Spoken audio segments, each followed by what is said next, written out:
வணக்கம். தமிழ் ஃபுட் கார்னர்ல தக்காளி பருப்பு சூப் பண்ண போறோம். இதனுடைய சுவை ரொம்ப ரொம்ப நல்லா இருக்கும். இத நீங்க டைரக்டா அப்படியே சூப் மாதிரியும் குடிக்கலாம். அது தவிர சூடான சாதத்துல விட்டு சாப்பிட்றதுக்குமே ரொம்பவே சூப்பரா இருக்கும். இப்ப எப்படி பண்றதுன்னு பார்க்கலாம். இது வரைக்கும் தமிழ் ஃபுட் கார்னர் சேனலை சப்ஸ்கிரைப் பண்ணாதவங்க சப்ஸ்கிரைப் பண்ணிக்கோங்க. இந்த குக்கர்ல வாஷ் பண்ண 75 கிராம் பாசிப்பருப்பு, 4 பச்சை மிளகாவை கீரி சேர்த்திருக்கேன், 3 மீடியம் சைஸ் தக்காளி பழம். இந்த தக்காளியோட வெயிட் 150 கிராம் இருக்கும். கட் பண்ண ஒரு மீடியம் சைஸ் பெரிய வெங்காயம், 1/2 டீஸ்பூன் மஞ்சள் தூள் சேர்த்திருக்கேன். இதுல தண்ணி சேர்த்துக்கலாம். 300 ml தண்ணி சேர்த்திருக்கேன். இப்ப இந்த அளவு தண்ணி போதும். சூப்புக்கு தேவையான அளவு தண்ணியை இப்ப சேர்த்துட்டோம்னா குக்கர்ல வெந்து வரும்போது தண்ணி எல்லாம் வெளியில வந்துடும். நல்லா ஒரு தடவை மிக்ஸ் பண்ணி விட்டுட்டு மூடி போட்டுடலாம். ஸ்டீம் வந்ததுக்கு அப்புறமா வெயிட் போட்டு மீடியம் ஃப்ளேம்ல 5 விசில் வேக வச்சுக்கலாம்.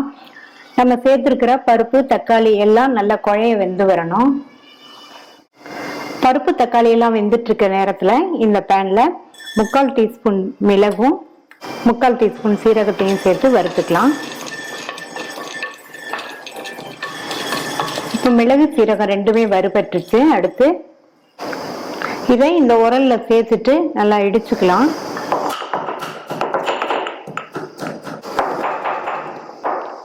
இந்த மாதிரி நல்லா இடிச்சு பவுடர் பண்ணிட்டு அடுத்ததுல 5-6 பல் பூண்டையும் சேர்த்து இடிச்சு தனியா எடுத்து வச்சுக்கோங்க.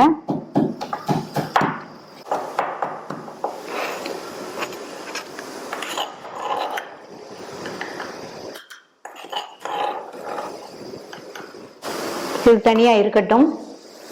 5 விசில் வந்துருச்சு. பருப்பு தக்காளி எல்லாம் நல்லா வெந்துருச்சு. நல்லா ஒரு தடவை மசிச்சு விட்டுருங்க. இந்த மாதிரி கரண்டியோட பேக் சைடு வச்சு மசிச்சுக்கலாம், அல்லது ஒரு மேஷர் வச்சு மசிச்சுக்கலாம். அடுத்து இதுல தண்ணி சேர்க்கிறேன். 500 ml தண்ணி சேர்த்திருக்கேன். இந்த சூப்புக்கு தேவையான அளவு உப்பு சேர்த்துட்டு நல்லா கலந்து விட்டுருங்க. நல்லா கலந்து விட்டாச்சு. நான் இதுல 500 ml தண்ணி சேர்த்திருக்கேன். நீங்க உங்களுடைய தேவைக்கு தகுந்தபடி சேர்த்துக்கங்க. இது இருக்கட்டும். அடுத்து இந்த பேன்ல 2 டீஸ்பூன் எண்ணெய் சேர்த்திருக்கேன். எண்ணெய் சூடாயிடுச்சு. இதுல ஒரு சின்ன பீஸ் பட்டை, ஒரு பிரிஞ்சி இலை, கொஞ்சமா கல்பாசி, 1/2 டீஸ்பூன் சோம்பு.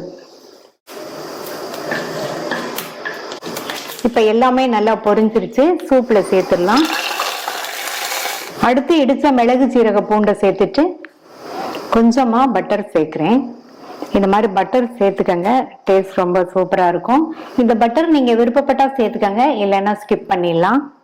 அடுத்து கொஞ்சமா கட் பண்ண கொத்தமல்லி இலைகளை சேர்த்துட்டு நல்லா மிக்ஸ் பண்ணி விட்டுட்டு ஸ்டவ் ஆன் பண்ணிடலாம். இந்த சூப் நல்லா சூடாகி நுரக்கட்டி வரணும். அது வரையும் இருக்கட்டும். கொதிக்க விட்டுறக்கூடாது.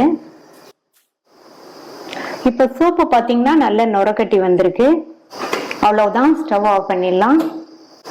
ரொம்ப ரொம்ப டேஸ்டியான, அதே சமயம் ரொம்ப ஈஸியா பண்ணக்கூடிய தக்காளி பருப்பு மிளகு சூப் ரெடி ஆயிடுச்சு.